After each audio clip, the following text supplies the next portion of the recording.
Bienvenidos a este análisis. Hoy vamos a trazar una línea muy clara, pero también muy peligrosa, la escalada clínica de las infecciones de orina durante el embarazo. Es un tema absolutamente crucial y requiere que seamos precisos. Así que vamos al lío. Arrancamos con una pregunta clave, la verdadera raíz de todo esto. ¿Por qué un proceso tan natural y fisiológico como es un embarazo convierte el tracto urinario en una auténtica zona de alto riesgo? Claro, esto nos plantea un conflicto brutal entre lo que es la fisiología normal del embarazo y la amenaza constante de las bacterias. Fijaos, este es nuestro plan de ruta hoy. 1. Los cambios fisiológicos del embarazo. 2. Las infecciones del tracto urinario. 3. El gran peligro, la sepsis. 4. El manejo crítico y la resucitación. Y finalmente, 5. Las consideraciones fetales y obstétricas. Bien, empezamos con el punto 1, los cambios fisiológicos del embarazo. Es súper interesante ver cómo se combinan aquí los bloqueos físicos con los cambios hormonales. A ver, por un lado tenemos los cambios anatómicos puros y duros, como la hidrureteronefrosis fisiológica que aparece ya desde el primer trimestre, y claro, el útero. Ese útero en crecimiento empuja y desplaza la vejiga, altera la anatomía de la zona del trígono y básicamente abre la puerta al reflujo. Pero es que, por otro lado, tenemos la revolución hormonal. La progesterona relaja el músculo liso del uréter, literalmente le quita el tono. Entonces, ¿qué pasa? Pues que la velocidad a la que fluye la orina cae en picado y se produce un estancamiento, un estasis urinario que es, sin exagerar, una bomba de relojería. Y ojo a esto porque el cuerpo, sin quererlo, empeora las cosas. Como aumenta la tasa de filtración del riñón, aparecen la glucosuria y la aminoaciduria.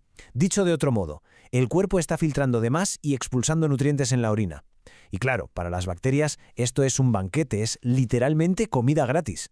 Si a este festín le sumamos que el pH aumenta y la orina se vuelve menos ácida, pues pierde gran parte de su capacidad natural para frenar a los invasores. Nos queda el caldo de cultivo absolutamente ideal.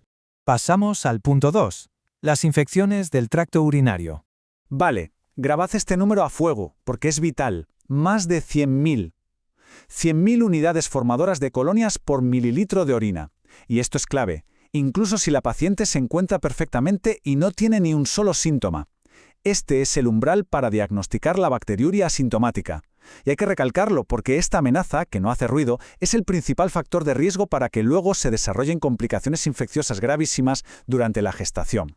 Detectar esto a tiempo es literal cambiar el rumbo de la historia. Dar el tratamiento adecuado borra del mapa el riesgo de progresión a complicaciones graves en, ojo al dato, entre un 80 y un 90% de los casos. Es brutal. Por eso, hacer un cribado universal con urocultivo en el primer control prenatal, normalmente entre las semanas 12 y 16, es indiscutible, no se negocia. Intervenir rápido con antibióticos nos quita de encima la inmensa mayoría del peligro.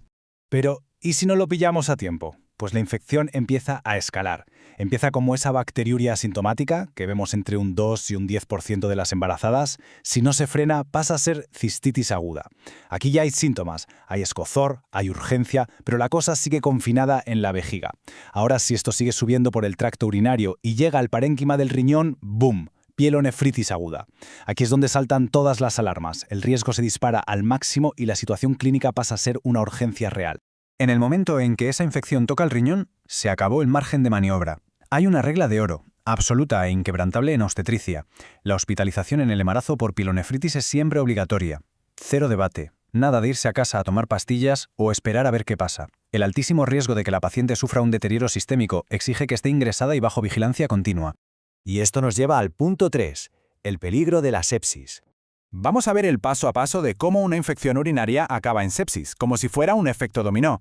Paso 1. La translocación.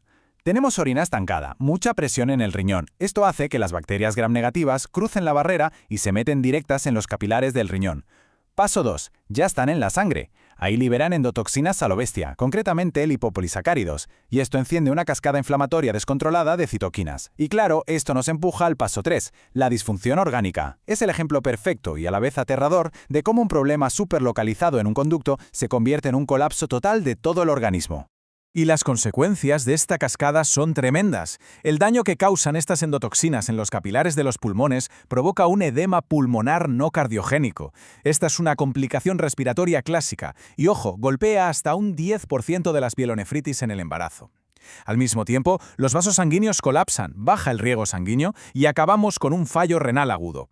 Por si fuera poco, la coagulación se vuelve loca, lo que puede llevarnos a problemas hematológicos extremos.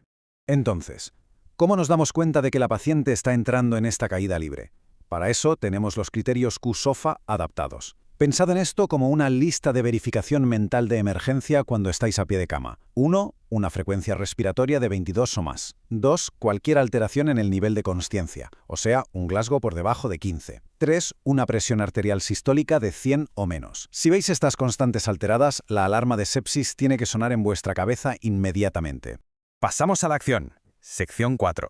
Manejo crítico y resucitación. Aquí los objetivos iniciales no admiten dudas, son súper estrictos. Primero, meter líquidos de forma agresiva, cristaloides, para mantener la presión arterial media por encima de 65. También asegurar una buena oxigenación para que la saturación no baje del 94%. Pero atención a esto porque es la medida más crítica. Los antibióticos empíricos. Tenéis exactamente una hora, un plazo de 60 minutos desde que sospecháis el cuadro clínico, ya sea con cefadolina o si huele a shock o a bichos multiresistentes, ceftriaxona o carbapenémicos. Pasarse de esa primera hora multiplica el riesgo de forma exponencial. No hay tiempo que perder. Pero claro, ya sabemos que en medicina 2 más 2 no siempre son 4. A veces el plan falla. Si le habéis puesto el antibiótico y la paciente sigue con fiebre después de 72 horas, hay que cambiar el chip de inmediato. Aquí es obligatorio sospechar que algo está obstruyendo la vía, normalmente una piedra, una litiasis, y esto pide pruebas de imagen urgentes, como una ecografía de los riñones, y pasar a la acción física, poner un catéter doble J o hacer una nefrostomía. El mensaje es clarísimo. Esa orina infectada que está atrapada tiene que salir sí o sí. Y llegamos a la sección 5. Consideraciones fetales y obstétricas. El escenario de los dos pacientes. Fijaos en esta regla obstétrica fundamental, porque pone orden en medio de todo el caos. Cuando la madre empieza a deteriorarse, con fiebre y baja presión, es súper normal ver que el feto responde con taquicardia y que el monitor pierde variabilidad. Pues bien, a pesar de que el feto parezca estar sufriendo, la directriz es clara: estabilización materna, no provocar un parto de emergencia. Meter a una paciente séptica y hemodinámicamente inestable en un quirófano o inducirle el parto es echar leña al fuego. Salvar la fisiología de la madre es, sin ninguna duda, la forma más rápida y segura de salvar a ese bebé. Y si hablamos de estrategias obstétricas, saber qué no hacer es igual de importante que saber qué hacer. Dar medicación tocolítica para frenar las contracciones, especialmente los betamiméticos, totalmente contraindicado si hay una infección de orina alta. ¿Por qué? Por el altísimo riesgo de provocar ese edema pulmonar del que hablábamos antes. Ahora, lo que sí es totalmente obligatorio antes de dar el alta es la prevención de recurrencias. Después del susto de una pielonefritis o una sepsis, la paciente se va a casa con profilaxis antibiótica diaria, nitrofurantoína, por ejemplo, todos los días hasta que llegue el momento del parto. Cuidar de forma intensiva a la madre es lo que al final cierra el círculo de la supervivencia fetal. El empeño en mantener la saturación de oxígeno de la madre por encima del 94% no es solo para que no fallen sus propios riñones o pulmones, es una terapia directa para asegurar que al feto le siga llegando oxígeno mientras esperamos a que los antibióticos ganen la batalla contra el shock. Y para cerrar, me gustaría dejaros con esta reflexión, que es el corazón de todo lo que hemos analizado hoy. Cómo el control milimétrico de la fisiología materna se convierte en el mayor y único salvavidas para el feto. Es brutal darse cuenta de que dominar el reloj y frenar el colapso del cuerpo de la madre es la única línea de defensa real para el bebé. Es un ejercicio de equilibrio fascinante, de muchísima urgencia, y nos demuestra hasta qué punto están conectadas ambas vidas en el embarazo. Gracias por acompañarnos en este recorrido, absolutamente fundamental, por los cuidados críticos obstétricos.